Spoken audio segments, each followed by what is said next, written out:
자, 그럼 오늘 이제 말씀으로 들어갈게요. 오늘 본문은 두 장이었습니다. 32장과 33장. 조금 긴 내용이긴 했지만 가장 많은 분량을 차지했던 건 야곱의 준비였습니다. 야곱이 뭔가를 준비하는 장면이었어요. 뭘 준비하는 기록이었죠? 에서가 400명을 데리고 나오는 데 대한 준비를 하고 있었어요. 야곱이 그 소식을 듣고 나서, 에서가 400명을 데리고 온다는 소식을 듣고 나서 먼저 지리짐작을 해버려요. 분명히 형이 와서 나를 치려고 할 것이다. 그렇다면 우리는 군대도 아니고 우리 중에 장수도 없고 어떻게 하면 살아남을 수 있을까? 어떻게 하면 가장 현실적으로 이 장면, 이 사건을 우리가 피해갈 수 있을까? 맞아. 일단은 떼를 나누어서 앞에 떼를 두어서 그 떼가 먼저 공격을 받으면 걔네들의 인간 방패 삼아 걔네들이 당하고 있는 동안 우리는 도망을 가야겠다 라고 얘기했습니다. 이렇게 어리석은 생각을 하게 된 거예요. 맞죠? 7절과 8절의 얘기입니다. 야곱은 그 말을 듣고 너무도 두렵고 낙심이 되었어요. 그러니까 그냥 사실만 얘기한 거예요. 400명이 옵니다 라고 얘기했는데 그냥 지리짐작을 해버린 거죠. 나를 죽이러 오는구나. 400명이나 되고. 그럼 400명이 뚫레뚫레 걸어왔겠어요? 말을 타고 왔겠어요? 에서 정도면요 다 훈련된 용사들처럼 말을 타고 왔을 거면 장난 아닌 군대인 거예요. 먼지를 일으키면서 오는 장면을 야곱이 떠올렸겠죠? 나 이제 죽는구나. 그러면서 뭐라고 합니까? 두 무리로 나누었습니다. 그리고 양떼와 소떼와 낙타들도 두 무리로 나누어서 이렇게 생각했죠.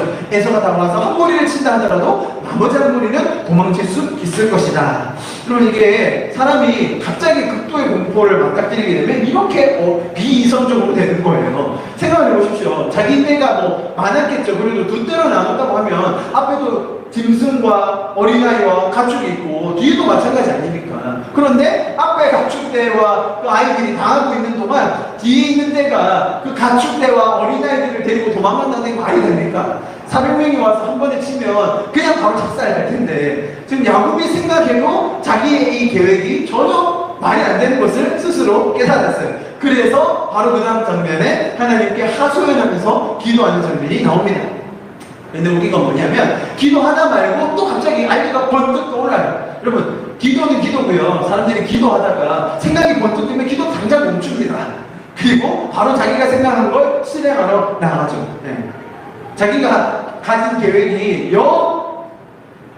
안 될 것 같으니까 다른 생각이 떠올라서 그대로 하는 거예요. 그게 뭐였냐면 원래 계획은 형이 자기가 떠날 때 그 심정 그대로 그 분이 난 그 그대로 자기를 죽이러 올 거다라고 이제 추측을 했는데 맞아 내가 형을 좀 아는데 형의 성격이 이렇지 라고 생각하면서 다른 계획을 세운 거예요. 그게 뭡니까? 형이 한 번 하나면 아무도 못 말려요.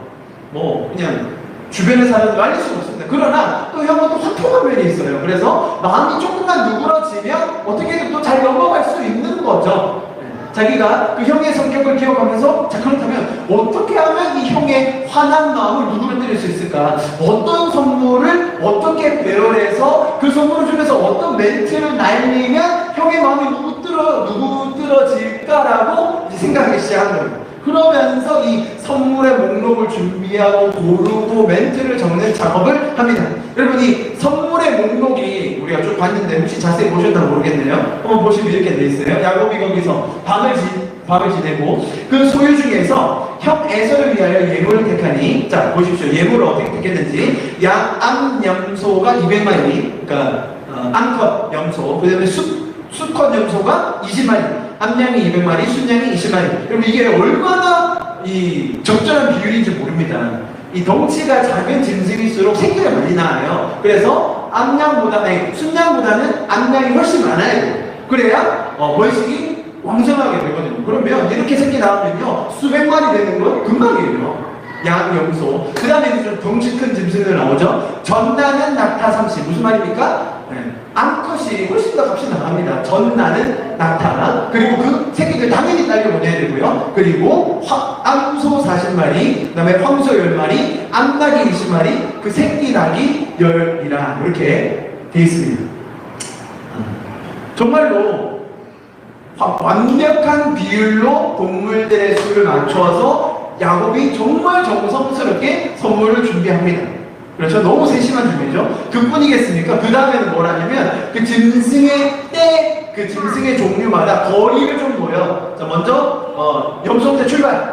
그리고 한참 거리를 두고 그 다음에 양들 출발. 그리고 한참 거리를 두고 낙타 출발. 이런 식으로 5대를 나눠서 보냅니다. 자, 그 이유가 뭐겠어요? 선물을 줄 때 한꺼번에 왕창이면 감동이 덜하잖아요. 먼저 한 대 주고 야 이거 뭐야? 아 선물이다. 그래? 그런데 또 와. 자 이렇게 4번을 점점 더 큰 걸로 와서 제일 마지막에는 낙에 있는 보너스로 이렇게 심심하지 않도록 그렇게 다 하고 그 다음에 이 선물을 줄 때마다 어떤 멘트를 해야 되는지 또 자세하게 종들에게 다 적어줬어요. 뭐라고 되어 있습니까? 17절 18절 야곱은 종들에게 명령을 했습니다. 첫 번째 가축대를 몰고 가는 종에게 이렇게 말했습니다. 내역의 에서가 너에게 나와서 넌 누구의 종이며 어디로 가는 길이냐? 이 짐승들은 왜 것이냐? 라고 물으면 이렇게 대답해라. 이 짐승들은 주인님의 종, 뭘 종이에요? 동생인데 쌍둥이 동생인데 종이라고 굳이 또 붙여서 종 야곱의 곳으로 해서 주인님께 드리는 선물입니다. 주인님은 다 갖다 쓰든지 그 중에 그걸 또 골라가지고 이게 엄청난 아부성 멘트를 아시겠죠? 자, 이런 치밀한 계획을 야곱이 에서를 만나기 위한 이런 계획을 다 하고 나서 이렇게 계획을 세웠어요. 먼저 플랜 A를 세웠다가 플랜 B로 갔다가 이것도 도저히 안 될 것 같아서 막 불안한 거예요. 그래서 불안과 공포가 가득하여 잠이 오지 않던 그 밤에 도저히 이거 어떻게 하지? 그래서 형이 나를 사표면 데리고 만나러 오는데 어떻게 하지 하던 그날 밤에 이제 일어났던 일이 저희가 잘 아는 그 약복강 씨름 장면입니다. 그럼 많이 들어보셨잖아요. 그죠? 인간이 하나님과 씨름해서 이겨서 복을 받아내고 또 하나님은 그 사람의 이름을 바꿔주시는 장면이죠. 그 이름이 뭐였습니까? 사기꾼이라는 야곱에서 이제 이스라엘로 이름을 바꿔주십니다. 그리고 나서 33장에 가서 형 에서를 만나고 오늘 이야기는 끝이 납니다. 자, 이렇게 보셨듯이 오늘의 본문의 주된 내용은 야곱이 형을 만날 준비를 하는 과정이었습니다. 자, 그러면 다시 이 장면을 처음부터 다시 리와인드해서 조금 보도록 하겠습니다. 처음에 에서가 400명을 데리고 나왔습니다. 그죠? 근데 왜 데리고 나오게 되었죠?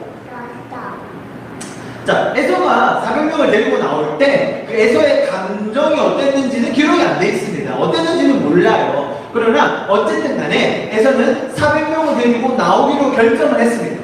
그죠? 그리고 그 나온다는 사실 자체에 야곱은 지레 겁을 먹었습니다. 그렇죠? 에서가 마중을 나오는 이 목적 자체를 분간할 여력이 없었어요. 나를 죽이러 오는 건지 아니면 나를 반기러 오는 걸 수도 있잖아요. 그죠? 사실 그랬고요. 그런데 야곱은 그 사리분별을 할 여력이 없이 그냥 겁을 먹어서 벌벌 떨었습니다. 그리고 오로지 자신이 가지고 있는 그 공포심을 해결하기 위해서 이 공포심에 휩싸여서 어떻게 할 바를 몰라 그거를 해소하기 위해서 자신의 모든 에너지를 쏟아 자신만의 계획을 만들어내는 거죠. 자, 다시 여쭤보겠습니다. 에서는 어쩌다가 왜 그 400명을 데리고 처음에 나오게 됐나요? 왜 그 길을 나서게 되었죠? 여러분, 그거는요, 야곱이라는 사람이 처음에 가만히 있지 못하고 자신의 신부로군을 시켜서 에서를 방문하게 했어요, 사실. 야곱이 가만히 있었으면 에서는 몰랐습니다. 그럼 에서가 얼마나 큰 부자였는데요? 그냥 데리고 나온 사람이 400명이었는데 자기가 데리고 오는 식소는 훨씬 많습니다. 가축과 정말 엄청난 거부예요, 에서는. 그래서 누가 오고 가는 거를 다 신경 쓸 수가 없어요. 누가 와서 직접 와서 얘기해주지 않는 이상 에서는 누가 오는지 누가 가는지 다 신경 못 씁니다. 그렇죠. 그런 와중에 있는데 어떤 사람이 오는 거예요. 그 사람이 오는 목적은 뭐였습니까? 야곱이 신부로군을 보낸 목적이 뭐였을까요? 에서가 죽었나 살았나 확인해 봐야죠. 일단 내심 뭘 바라요? 죽었을 바라면서 근데 혹시나 살아있으면 그 사람한테 할 멘트도 다 적어줍니다. 그죠? 또 막 종이라고 뭐 어쩌고저쩌고 하면서 굽신굽신대면서 얘기를 하라고 하고 일단은 살았는지 죽었는지 어느 정도 규모를 가지고 사는지를 확인해 봐라라고 일단은 뭐 유비무환이라고 하지 않습니까? 야곱이 하나님께서 가라고 해서 가고 있는 거거든요. 하나님께서 네 고향 땅으로 돌아가라 해서 돌아가고 있긴 한데 그래도 유비무환으로 에서를 떠볼, 에서를 확인할, 에서를 간볼 심부름꾼을 미리 보냈다는 거예요. 여러분, 그 심부름꾼을 안 보냈으면 야곱이 이렇게 걱정할 필요가 전혀 없었어요. 그렇지 않습니까? 야곱은 왜 보냈을까요? 야곱은 무슨 심리로 보냈을까요? 자, 형이 죽었기를 바라면서 분명히 보냈을 거예요.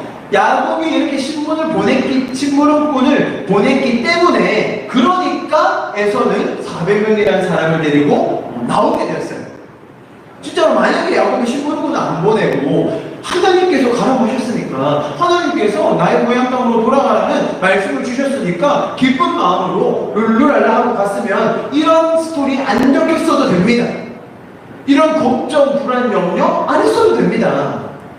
여러분, 그래도 야곱 입장에서 보면 나름 금이환영입니다. 혈혈 단신으로 혼자 나가서 이 정도 때를 이루고 왔으면 고향 땅에서 환영받아야 될 상황입니다.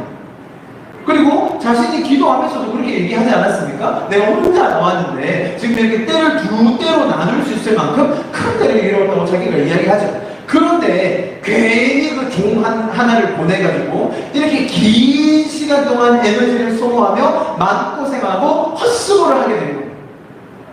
자, 이런 걸 뭐라고 하냐면 괜히 쇼했다, 이렇게 표현하죠. 안 해도 될 거를 괜히 쇼했다라고 하는 거예요. 그럼 얼마나 많은 이 마음고생, 시간, 에너지를 야곱이 들였습니까? 얼마나 의심하며 초조해했습니까?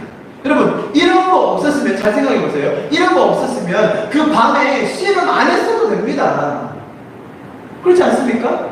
야곱의 씨름이 우리는 엄청 영적인 것으로 엄청나게 우리의 기도의 모범으로 보여지는데, 사실 야곱이 처음에 그렇게 보내지 않았다면 이 씨름 안 해도 됩니다. 괜히 씨름하다가 다치는 바람에, 이 관절을 다치는 바람에 지금도 그 야곱의 후손들이 그 힙줄을 먹지 않잖아요. 그 맛있는 걸. 그죠? 네.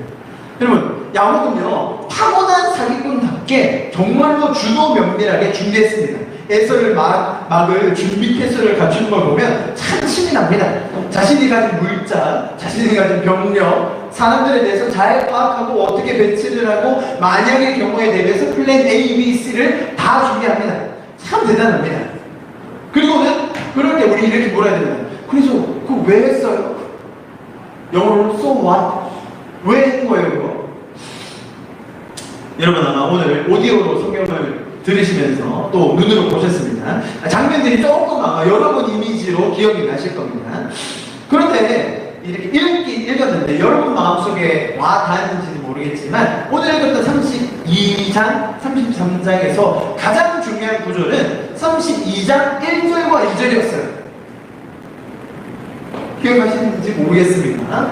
그 뒤에 이야기들이 너무 막 나와가지고 제일 중요한 장면은 1절과 2절이었어요. 여러분 보십시오. 지금 32장과 33장은요 딱 그 야곱과 에서가 만나는, 그 나와서 라반의 집을 떠나서 준비하고 만나는 딱 한 묶음이에요. 분리할 수 없는 딱 한 묶음입니다. 요 묶음 안에 들어있는 32장 1, 2절이 뭔지를 알면 사실 제가 지금 이렇게 해석하는 이유를 아실 수 있게 되는 거예요. 한번 같이 이걸 읽어봤으면 좋겠는데요. 32장의 1절과 2절 말씀입니다. 우리 같이 한번 한 목소리 읽어보겠습니다. 시작. 야곱이 길을 가는데 하나님의 사자들이 그를 만난지라. 야곱이 그들을 볼 때 이르기를 이는 하나님의 군대라 하고 그 땅 이름을 마하나임이라 하였더라. 자, 이 구절 같이 읽으셨습니다. 우리가 마하나임이라는 이름은 좀 유명해요. 하나님의 군대라고 해가지고 예배팀 이름도 짓고 많이 합니다. 그런데 이 구절이 어떤 맥락에서 왜 뭘 하기 위해서 나왔는지는 별로 생각 안 합니다. 여러분, 야곱은요 삼촌 라반과 헤어지는 장면에서도 우여곡절을 많이 겪습니다. 그것마저도 삼촌과 조카가 서로를 사랑하지 못하고 아끼지 못하고 배려하지 않았던, 하나님의 원리로 하지 않았던 결과였어요. 그죠? 제가 그것을 지난주에 설명을 자세히 드렸습니다. 자, 그렇게 나오는 길이 너무나 험했기 때문에 야곱의 마음은 참 지쳐 있습니다. 삼촌이 쫓아왔죠. 거기서 막 대판 싸웠죠. 막 서로 싸우면서 약속했죠. 침범하지 말자. 삼촌과 조카가 할 일입니까? 그러면서 아내가 거짓말한 거는 자기도 몰랐으니까 막 그거 두둔하느라 또 고생했죠. 야곱의 마음이 심신이 지쳐있는 상태입니다. 여러분 그것뿐입니까? 일단 나오긴 했지만 돌아가는 길은요, 고향으로 돌아가는 길은 훨씬 더 막막합니다. 사실 야곱이 나오지 않고 살 수만 있었다면 그냥 살았어야 됩니다. 왜냐하면 거기는 그냥 기껏해야 사기 치는 거지만 돌아가면 죽을 수도 있는 거예요. 야곱의 심정은 지금 그랬거든요. 에서는 형은 나를 죽일 거다라고 생각했어요. 그런데 어떤 기적이 일어났어요? 한 번도 자기 평생에 보지 못했던 자기 와이프 둘, 라헬과 레아가 대동단결을 이루어서 우리 같이 나가자라고 하는 거예요. 처음으로, 생전 처음으로 그 두 자매가 한 번도 서로 얘기하지 않고 보지 않는 사이였는데 어찌된 일인지 아버지라는 적이 생기니까 서로 연합을 해가지고 같이 나가자고 하는 바람에 야곱은 얼떨결에 나온 거예요. 야곱은 정말 돌아가기 싫었거든요. 정말 돌아가는 게 막막하고 두려웠어요. 그런데 그런 상황 때문에 떠밀려 나온 야곱이, 자 보십시오. 나가는 그 와중이 참 힘들었고 돌아가는 그 길도 정말로 막막하고 두려워요. 자, 그런 상황에 있는 야곱에게 지금 나타난 장면이 1절과 2절입니다. 자, 그 길을 떠나는 여정에서 이제 그 집으로 돌아가는 길이 멀어요. 그죠? 야곱이 혼자 걸어도 한 달 정도 거리였습니다. 그런데 이번에는 가축대와 어린이들과 다 함께 있어요. 그러면 한 대여섯 시간 오래 걸리는 그런 길입니다. 그런 여정의 시작에 있어서 하나님이 야곱에게 이런 장면을 먼저 허락해 주셨어요. 그게 1절과 2절이라는 거예요. 자, 보십시오, 여러분. 이 장면에서 야곱이 먼저 하나님을 찾았습니까? 하나님이 먼저 야곱을 만나주셨습니까? 정확하게 나와있잖아요, 여러분. 아닙니까? 야곱이 애를 써가지고, 야곱이 금식하고, 야곱이 철야해가지고, 야곱이 매달려서 이런 군대를 만났습니까? 아, 그래, 맞아. 에서 형은 아무래도 싸움도 잘하고 거기에는 장수들이 많을 거야. 그러려면 우리가 군대가 있어야지. 어떻게 하면 우리는 가축을 치느라 그런 거 해본 적이 없는데 우리 어디 가서 군대를 좀 만나봐야 되겠다. 어떻게 하면 군대를 만날 수 있을까? 라고 막 고심하면서 연구하고 조사해서 결국 이 군대를 알선한 것입니까? 아니죠. 성경은 너무나 명확하게 이야기해주고 있습니다. 야곱이 길을 가는데 길을 가고 있는데 어떻게 가고 있어요? 그런 지친 마음으로, 불안하고 두려운 마음으로, 죽을 것 같은 마음으로 가고 있는데 하나님이 먼저 만나주신다는 겁니다. 이해하시겠죠? 그리고 하나님의 그 모습을 야곱이 보고 바로 알아볼 만큼, 와, 이건 하나님의 군대구나. 와, 이것이 바로 하나님의 군대구나. 여기에 이름을 마하나임이라고 짓자 라고 너무나 자연스럽게 이야기할 정도로 야곱이 알아볼 수 있도록 이 나타남의 의미가 뭐겠습니까? 야곱아, 너 두렵지? 야곱아, 너 힘들지? 많이 지쳤지? 내 군대가 너랑 같이 있다. 하나님의 군대가 널 따라갈 거다. 걱정하지 마. 내가 같이 가는 거야. 이 길의 시작에 내가 너를 만나줄게. 내가 너와 함께 해줄게. 내가 너를 지켜줄게. 내 군대로 너와 함께 할게. 라는 메시지를 주시는 거예요. 그렇게 1, 2절을 두시고 그리고 나서 시작하는 거예요. 근데 정말 웃긴 게 뭔지 아세요? 1, 2절에 이렇게 하나님께서 너무나 대단하게 우리가 잘 아는 마하나임으로 나타나셨어요. 그런데 바로 3절에 불평하지 보세요. 그리고 나서 3절에 이렇게 이야기합니다. 같이 읽어볼게요. 시작. 야곱이 세일 땅 에돔들에 있는 형 에서에게로 자기보다 앞서 사자들을 보내며, 여기서 사자라고 되어 있고 쉬운 표현에서는 종들, 일꾼들을 보낸다고 되어 있어요. 자, 여러분 보십시오. 여기에서 우리가 인간의 한계를 보는 겁니다. 1, 2절에 하나님께서 먼저 나타나셔서 야곱을 위로해 주시고 격려해 주시고 용기를 주신 거예요. 야곱의 눈으로 볼 수 있도록, 야곱이 이름 지을 수 있도록 하나님이 먼저 얘기하신 거 아닙니다. 와, 내가 보니 저 사람과 하나님의 군대구나. 군대인데 저리로 가시나? 군대로 왜 나왔겠어요? 왜? 너랑 같이 하려고 오는 건데, 지금 이 악기 인도하려고 오는 건데, 그렇게 보이도록 해줬는데, 아, 그래, 군대는 군대고, 그럼 이제 내가 좀 알아봐야지. 군대는 군대고, 이제 내 수를 써서, 내 지혜를 동원해서 형이 살아있나 죽어있나를 한번 봐야지. 아버지야 괜찮고 일단 형을 점검해야 되니까. 그래서 신부름꾼을 보낸 거죠. 그러니까 1, 2, 3절의 이 흐름을 우리가 잘 파악해야 그 다음에 야곱이 한 전체 행동이 잘 이해가 되는 것입니다. 자, 여러분, 이 야곱의 행동의 패턴이 이제 조금 읽혀지시죠, 그렇죠? 야곱이 지금 왜 이런 행동을 하는지, 그리고 이런 행동을 하기 이전에 하나님께서는 어떤 일을 하고 계셨는지를 우리가 잘 배워 알 수 있는 겁니다. 이래야 야곱이 지금까지 했던 준비, 심지어 야곱이 했던 씨름, 이 모든 것이 왜 헛수고였는지를 우리가 알 수 있는 거예요. 그죠? 자, 마찬가지로 지금 제가 씨름을 한 번 더 얘기했는데, 야곱의 약복강 씨름, 아마 여러분 잘 아실 겁니다. 이 이야기는 워낙 유명합니다. 자, 어떻게 유명하죠? 약복강 씨름 본문이 나오는 설교는 대부분 이런 겁니다. 우리가 하나님께 복을 받으려면 어떻게 해야 돼요? 매달려야 돼요. 언제까지? 뼈가 부러질 때까지. 뼈가 부러지는 한이 있더라도 저 하늘에 있는 복을 끌어당기기 위해서 어떻게 해야 된다? 매달려야 된다. 죽기 살기로 매달려야 된다. 그러면 하나님이 복을 주신다라고 얘기합니다. 이런 설교 많이 들어보셨죠? 저 수도 없이 들었습니다. 기도에 대해서 하나님 앞에 기도하면서 포기하지 않을 것에 대해서 얘기하는데, 구약에서 나오는 대표적인 구절, 바로 이 장면입니다. 야곱의 씨름. 야곱이 포기하지 않고 복을 얻어내기 위해서, 하나님의 복을 얻어내기 위해서 그는 매달렸다, 붙잡았다, 하나님을 놓아주지 않았다. 그러니까 우리도 그렇게 기도하면, 그렇게 매달리면, 그렇게 극단적으로 금식하고 하면, 그러면 우리도 복을 받아낼 수 있다라고 하는 거죠. 제가 아까 여러분에게 야곱과 에서, 그리고 하나님 이렇게 이야기가 진행되는데, 등장인물들의 표정을 한번 생각해 보시라고 했습니다. 여러분, 야곱과 씨름하는 장면에서 야곱의 얼굴과 하나님의 얼굴의 표정이 어땠을까 한번 생각해 보셨습니까?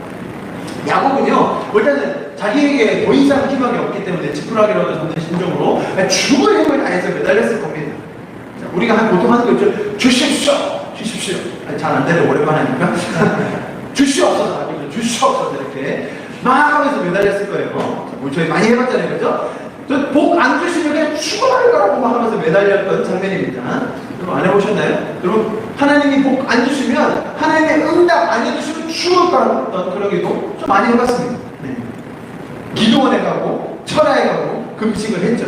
여러분, 지금이 대한민국에서 이런 기도가 가장 많이 나올 시기입니다. 왜죠?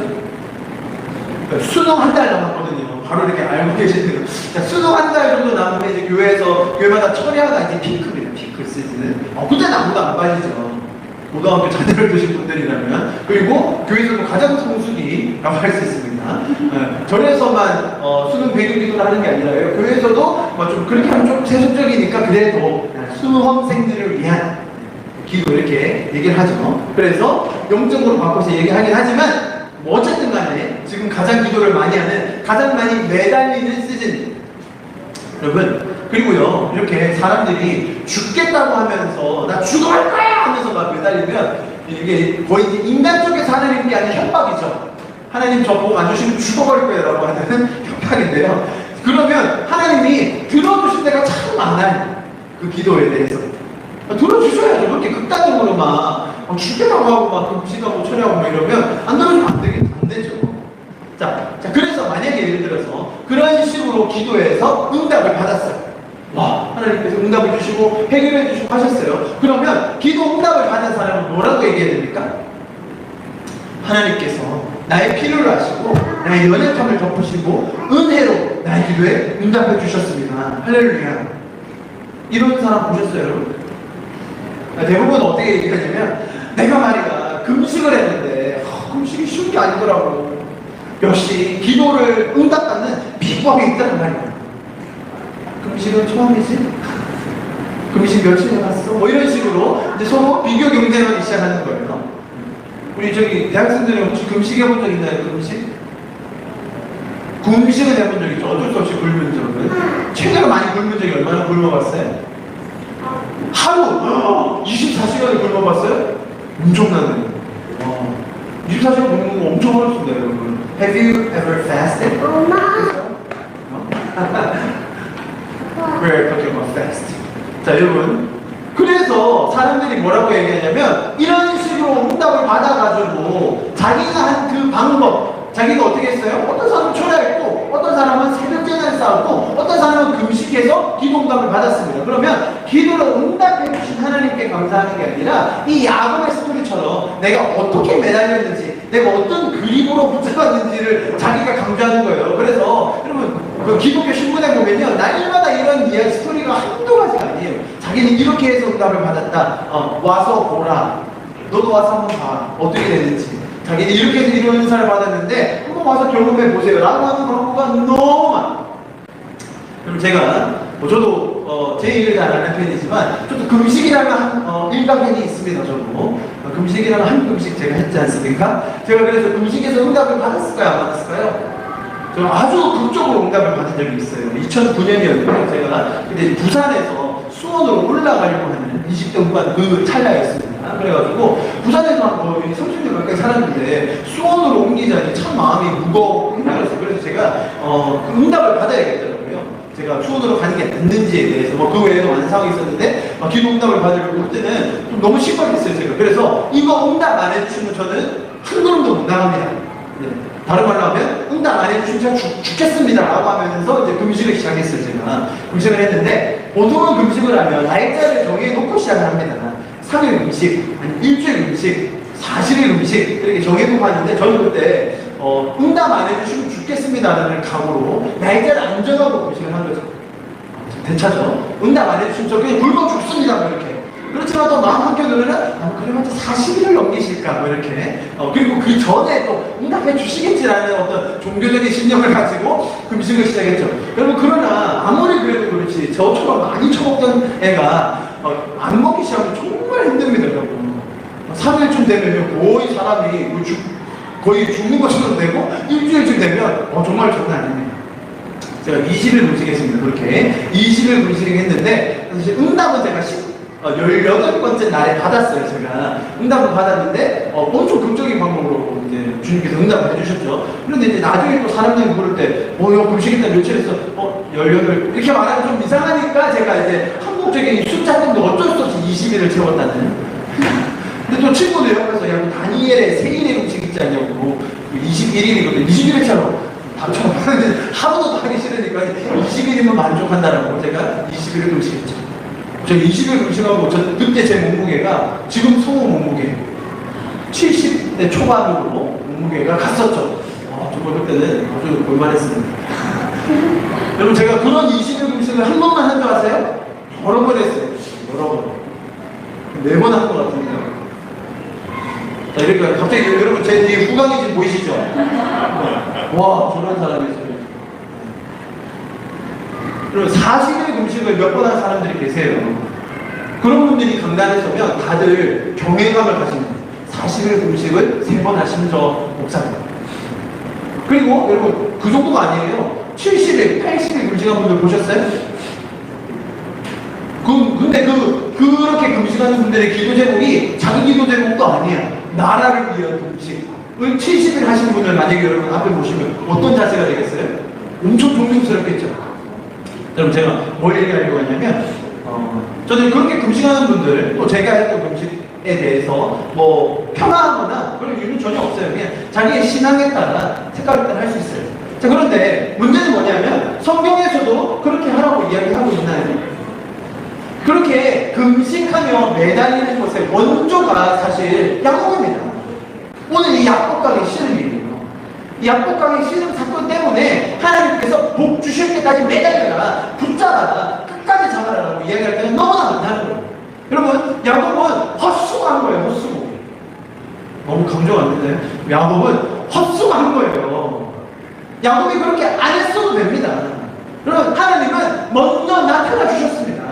1, 2절에서 너 걱정 안 해도 돼. 너 두렵지? 너 군대가 있어야 될 것 같지? 너 안 해도 돼. 내가 군대야. 내가 너와 함께 할 거야. 내가 네 길을 인도해 줄 거야. 라고 하나님은 먼저 얘기해 주셨어요. 그런데 야곱은 자기의 식구들을 보내더니 야곱 에서가 온다는 소식을 듣더니 지레 짐작해서 먼저 밥을 먹고 자기가 할 수 있는 모든 수단을 동원하고 그래도 두려워서 어찌할 수가 없으니까 밤에 기도하고 매달리고 나중에는 가족 다 보내고 야곱강에 서서 주님 저에게 복 주시지 않으면 제가 당신을 떠나보낼 수 없습니다 라고 이상한 말을 하고 있다는 거예요. 야야야 내가 미리 다 얘기하지 않았니? 나 이미 너에게 다 얘기했는데 내가 너 보여줄 거야. 너 돌아가면 돼. 아무 문제 없어. 너 그런 두려움 가지지 않아도 돼. 라고 이미 다 얘기했음에도 불구하고 야곱은 하나님의 그 음성을, 하나님의 그 만남을 자신의 지혜, 자신의 두려움으로 감싸고 있었다는 겁니다. 그리고 사람들이 자신이 매달려서 응답받은 그것에 대해서 너무나 과도하게 자랑을 합니다. 그리고 심지어 그렇게 매달려서 응답받으면서 생긴 부작용들이 있거든요. 그게 뭡니까? 이 관절 부러질 거 있잖아요. 네? 그럼 이제 저도 몸무게가 너무 많이 빠졌었고, 그리고 막 어떤 분들은 거의 목소리가 안 나올 때까지 쉬는 분들 많이 계시죠. 목소리가 좀 쉬어야 강단에 선 사람이 좀 은혜롭잖아요. 그렇죠? 영적 권위도 느껴지고, 할렐루야 이러면 저분은 기도 오래 하시는 분들하고 뭐 그렇게 다 생각을 하잖아요. 그러니까 이런 것들을 마치 자신이 노력해서 얻어낸 것에 대한 전리품인 양 자랑할 때가 많아요. 그리고 성경의 메시지는 그런 게 아닙니다. 아니에요. 성경은 그런 걸 말하려고 하는 게 아니에요. 여러분, 하나님께서 야곱하고, 이게 아주 재밌는데요. 하나님께서 야곱하고 씨름을 했다고 하세요. 근데 우리는 뭐 씨름이라고 하면 일단은 사파사파하는 씨름을 떠올리게 되는데, 모르겠어요. 어떤 규칙으로, 어떠한 경기 방식으로 그 씨름을 하셨는지는 모르겠는데, 아무튼 그 씨름을 하고 있는 그 야곱의 표정, 그리고 하나님의 표정, 제가 상상해 보라고 하셨죠? 야곱은 그냥 죽을 힘을 써서 매달리고 있는데, 하나님은 야곱을 어떻게 보셨을까요? 그렇게 막 자기한테 씨름하겠다고 달려드는, 못 달려고 달려드는 야곱을 보시는 하나님의 표정은 어땠을까요? 참, 야곱을 보시면서 야곱이 참 귀엽기도 하고, 치근하기도 하고, 불쌍하기도 하고, 그러면서 하나님께서 씨름을 받아주고 계십니다. 그런데 야곱이, 자 보세요. 자, 제가 이렇게 씨름을 하다가 야곱이 갑자기 자기가 힘을 주다가 자기가 넘어져요. 그러면서 하나님은 반칙 아니고, 저 하나님이신데 어떻게 이러실 수가 있어요? 이거 너무 쉬운 거 아니야? 복 주세요, 지금! 자, 라고 한 거예요. 야곱이 제풀에 넘어져서 환도뼈가 부러진 거예요. 아시겠죠? 그랬더니 하나님이, 그래, 맞아. 애초에 내가 너랑 씨름을 한 게 잘못이지. 그냥 복 줄게. 끝까지 복 주는 거 어렵지가 않아. 복 줄게 받고 잘 가. 라고 타이르시는 하나님의 모습으로 상상이 되시지 않나요? 우리가 지금까지 봐왔던 하나님이 야곱이 그렇게 자기에게 덤벼올 때에, 그리고 기존에 보통의 해석은 그래요. 야곱이 도저히 안 놔주니까, 야곱이 복을 받으려고 용을 쓰니까 하나님이 거기서 한국뼈를, 또 엉덩이 관절 어딘지 모르겠는데 그거를 탁 쳐서 더 이상 야곱이 힘을 못 쓰게 만드시고 거기에 이제 전리품으로 심어주시고 하나님이 복을 주셨다, 이렇게 결론을 지어요. 여러분, 우리가 지금까지 봤던 하나님의 성품이 그렇게 사람의 뼈를 치셔가지고 절게 만드시고 그럴 분이십니까? 지금 아무튼 전혀 아니에요. 오히려 하나님께서는 이 야곱이 자기가 용을 쓰다가 쓰러진 것을 할리우드 액션의 원조, 야곱 원조가 많아요. 그래서 막 그렇게 쓰러져 있는 야곱을 보시면서 그래 내가 잘못했다. 내가 덤탱이 쓸게. 내가 덤덩이 쓸게. 너 복 받아. 내가 잘못한 걸로 하자. 라고 하신 거예요.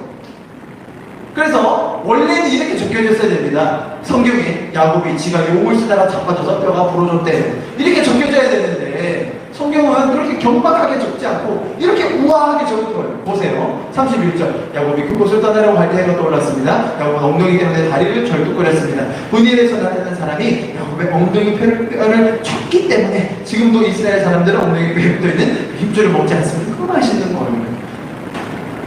자, 여러분 보십시오.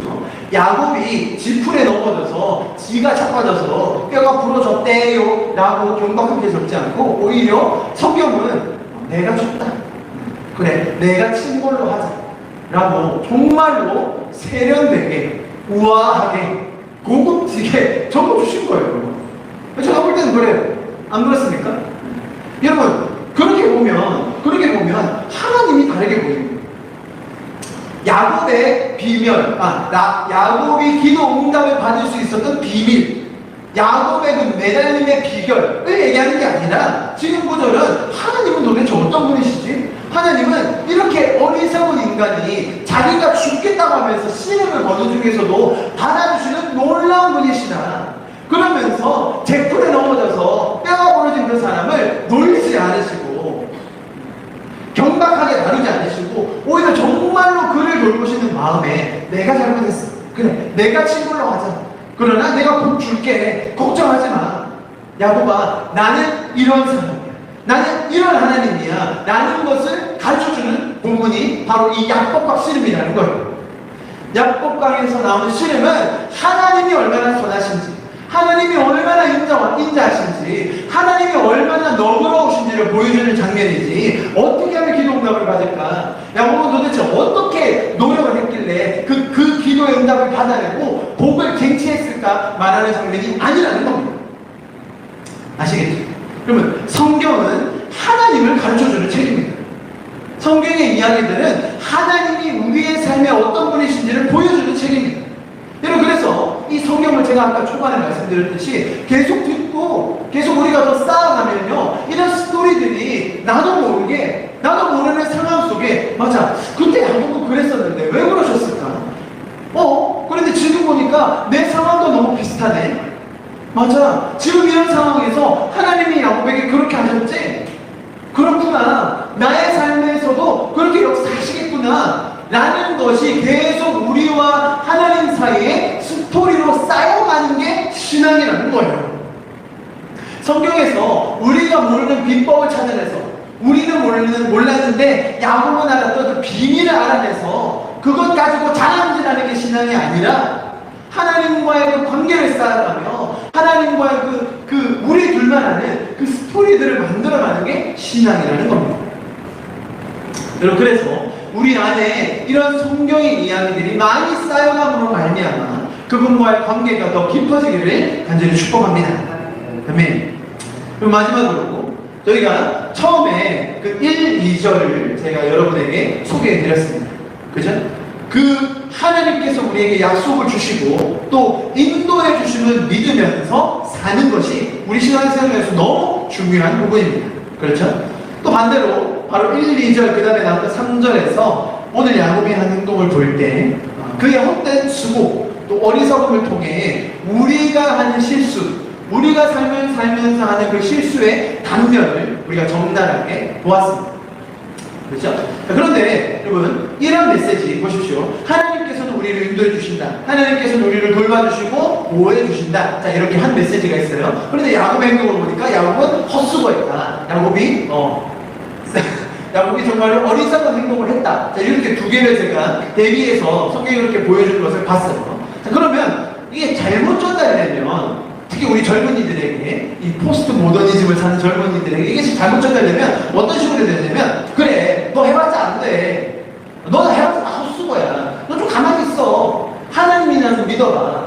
하나님도 못 믿니? 너 좀 아무 짓도 하지 말고 가만히 있어. 자, 보십시오. 지금 우리가 하나님께서 주신 약속과 우리 인도를 믿어요. 그런데 야곱이 헛수고를 했어요. 자, 그러면 우리가 어떻게 해야 되냐면 그 헛수고한 것을, 야곱이 어리석게 한 일을 우리는 어떻게 긍정적으로 하나님의 원리로 바꿀 수 있을까까지 가야 되는데, 요즘 젊은 세대들은 그래, 내가 그렇지 젊은 세대뿐만 아니라 많은 사람들이 이런 설명을 들으면, 그래, 하나님만 믿고 살자. 나는 아무것도 안 해도 되네. 내가 해봤자 헛수고라면 그냥 가만히 있지라고 할 때가 생각보다 많아요. 이렇게 빠지기가 쉽습니다. 여러분, 하나님을 믿으면서 그분과의 멋진 스토리들을 쌓아가며 우리가 멋진 인생을 살아갈 수 있는데도 불구하고 나의 연약함과 이 인생의 헛됨을 보면서 잘못하면 허무주의로 빠져요. 그리고 인생의 무기력함이 더해져요. 여러분, 성경의 메시지는 그런 게 아님에도 불구하고 세상의 분위기와 또 세상에서 오는 압박으로 인해서 이런 태도로, 이런 수동적인, 부정적인 태도로 세상을 살아가는 사람들이 의외로 많다는 거예요. 여러분 보십시오. 이것은 정말 혼돈의 분명 같습니다. 우리가 하나님의 선하심과 그분의 탁월함과 그분의 인도하심을 믿어야 돼요. 그리고 또 우리의 어리석음, 우리의 헛된 수고에 대해서 경계해야 됩니다. 이것은 아주 동전의 양면 같아요. 그죠? 자, 그런데 여기서 멈추면 안 되고, 그렇다면 우리는 어떻게 또 삶을 적용할 수 있을까에 대해서 생각해 봐야 돼요. 여러분, 제가 아주 재밌는 상상을 해봤어요. 만약에 야곱이 그 처음 장면에서 군대를 만났습니다. 하나님께서 먼저 찾아와 주셨어요. 그래서 야곱이 군대를 봤습니다. 와, 군대가 나와 함께 있다. 하나님이 나와 함께 계시다. 라는 확신을 얻고 정말 기쁨으로 룰루랄라 갔어요. 자, 만약에 야곱이 그렇게 했다면 지금 32장의 스토리는 어떻게 쓰여졌어야 될까요?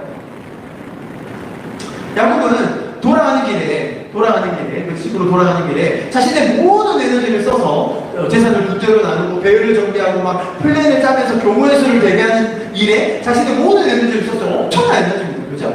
그리고 여러분, 에서에게 줄 가축을 선별하는 일이 쉬웠을까요? 그럼 야곱이 20년 동안 추가로 고생을 해가지고 그렇게 많은 가축을 두었는데 형 에서에게 자기 안 죽으려고 뇌물로 주는 선물을 뽑는 일은 참 괴로웠을 겁니다. 제일 좋은 걸 주자니 자기가 고생했던 일이 막 주마등처럼 지나가면 이건 먹죠 하면서, 그리고 막 그 다음 걸 주자니 이거 줘서 형이 감동이나 할까라고 하면서 엄청 괴로워했을 거예요. 또 그러고 막 괴로워하고 있는데 갑자기 레아가 벌써 찾아가지고, 아니 여보, 왜 우리는 앞에 서고 라헬이랑 요셉 왜 뒤에 서요? 너무 불공평한 거 아니에요? 그러고 오면 막 또 야곱이 그거 달래고, 아니야 괜찮아 여기 아니라 뭐 또 거짓말하고 막 했겠죠. 그리고 야곱이 이거 하면서 쓰는 에너지와 스트레스가 엄청 났습니다. 그런데 만약에 이런 과정이 없었다면, 이런 과정이 없어야 됩니다. 없었고 정말 1, 2절에서 딱 끝났다. 맞아 하나님이 나 가라고 하셨어. 내가 간다고 했나 뭐? 하나님이 나 가라고 하셨어요. 그리고 가는 길에 나 정말 지쳤는데 하나님의 군대가 계시네요. 할렐루야. 자, 우리 가족들, 여보, 아이들아 가자. 가면 된다. 가면 너희 큰아빠 에서가 기다리고 있다. 너희 할아버지 이삭 할아버지가 계실 거다. 너희 한 번도 못 봤지? 내 가족이야. 아빠의 형이야. 쌍둥이야. 쌍둥이 자기 형제를 소개해주는 그 기대감, 아이들이 얼마나 기대했을까요? 우리 아버지랑 쌍둥이래. 저기 이제 쌍둥이 있는데 전혀 동의하지 않고 있어요. 쌍둥이는 다 쌍둥이가 아니라면서, 이란성. 그래도 아빠랑 같은 날에 태어난 우리 큰아버지가 계시대. 그런데 큰아버지는 사냥을 잘하신대. 우리 할아버지가 계시대. 할아버지가 살아있는지 죽었는지 모르겠지만 만날 수도 있대. 라는 기대감을 야곱이 더 불어넣어줄 수 있지 않았을까요? 여러분, 야곱 입장에서 지금 20년 만에 만나러 가는 그 가족에게 줄 수 있는 가장 큰 선물이 뭐예요? 선물. 자기 재산 부른 거? 그런 거 아니에요. 재산 부른 거는 그냥 가서 보여주면 다 알아요. 20년 만에 가족을 만나러 갈 때 제일 큰 선물은 자기 가족이에요. 손자들, 조카들. 그쵸? 그 이상 가족들 만나는 거 보십시오. 자기가 낳은 아들들 11명, 딸 1명 보여주는 게 얼마나 감격이겠습니까? 그러면서 이사가라고 스불론한테, 너희 와봐. 너 어린이집에서 했던 그 춤 있지? 우리 할아버지 보여드리잖아? 우리 삼촌 보여드리잖아? 그거 연습하지 않았겠어요? 요셉, 그 막내 요셉한테 그 아이들은 하는 그 자기들만의 특기가 하나씩 있거든요. 뭐 뿌이든 뭐든 하나는 있어요. 그거 계속 연습시켜야죠. 삼촌 앞에 가서 그거 하라고, 할아버지 앞에서 그거 하라고.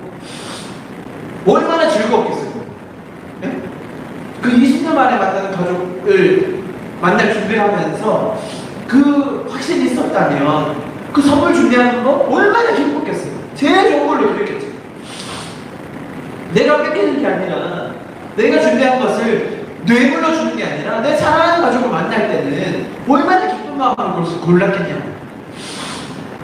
그리고 자기에게 이렇게 하나님께서 주신 복으로 인한 자기 가족들을 소개할 때 그 감격이 얼마나 놀라웠겠습니까?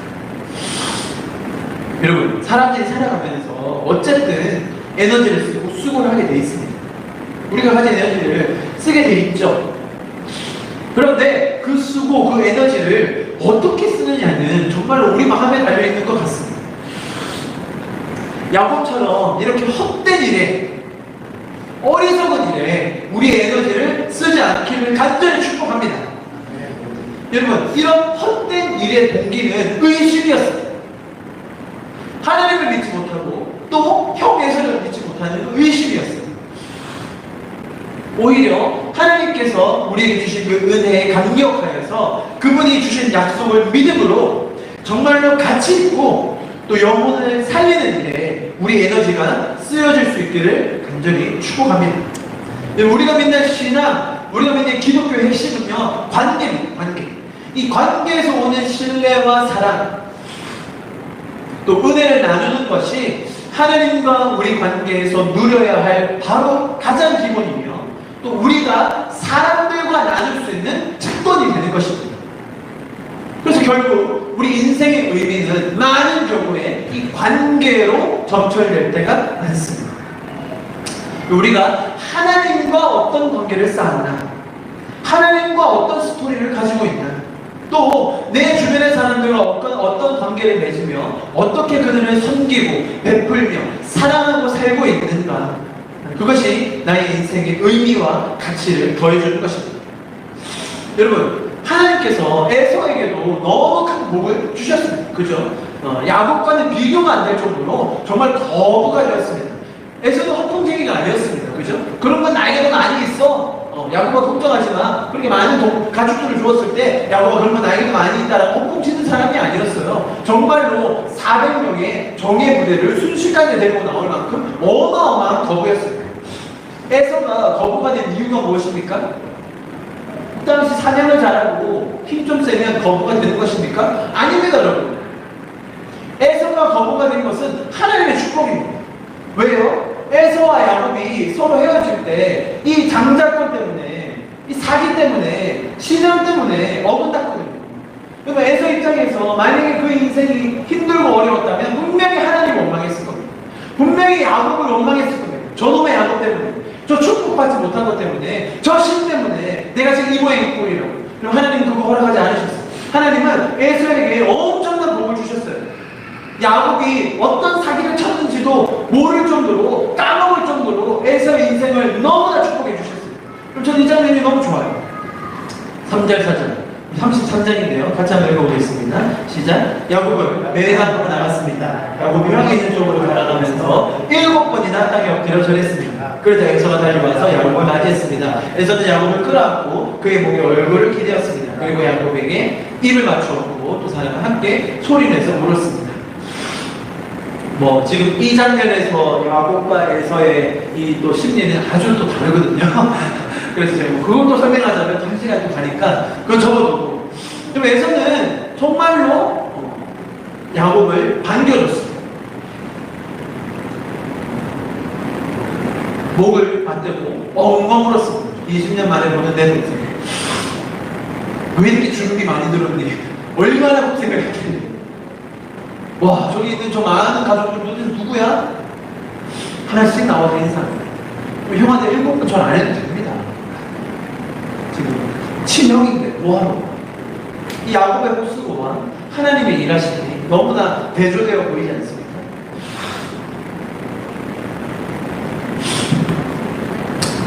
오늘 이야기 32장과 33장의 이야기를 전체적으로 같이 살펴보았습니다.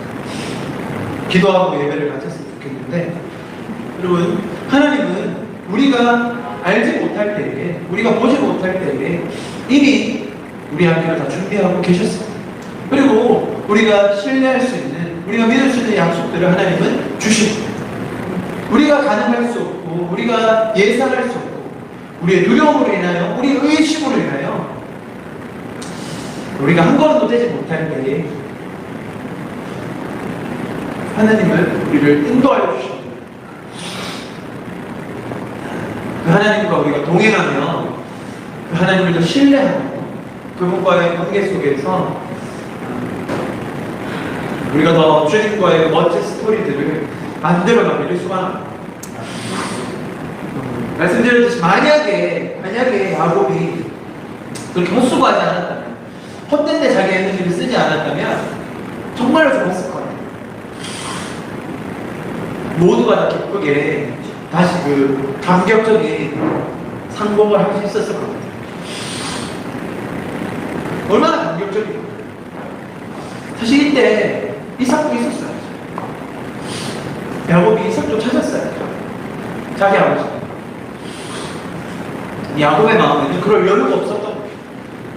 형님한테 안 주는 게 1순위였던 거죠. 너무나 아쉬워. 너무나 안타까워요.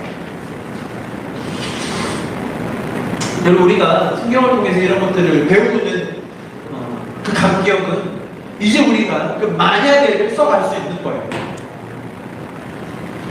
이제 우리가 드디어, 그래서 만약에 야곱이 하나님을 믿었다면, 만약에 야곱이 하나님을 더 신뢰할 수 있었다면 이랬을 텐데, 그 이야기가 이제 드디어 우리의 삶에서 쓰여질 수 있는 때가 된 것입니다. 하나님은 그렇게 우리를 인도해 주십니다. 예수 그리스도의 보혈의 공로로 말미암아 거듭난 인생을 살고 있는 우리는 이제는 더 이상 그것이 만약이 아니라 우리의 삶 속에서 실제로 드러날 수 있는 그런 감격적인 인생을 살고 있습니다. 저희는 같이 기도하고 예배를 마쳤으면 좋겠습니다. 기도하실 때 주님, 저희 어리석음을, 저희 헛된 수고를 불쌍히 여겨주십시오. 하나님께서 우리에게 약속을 주시고 하나님께서 우리를 인도해 주시면서 불구하고 내가 그 약속을 알지 못하고 내가 주님을 신뢰하지 못한 채 우리를 좌절하고 낙담하고 내 인생에 헛된 수고를 할 때 너무나 많았습니다. 주님,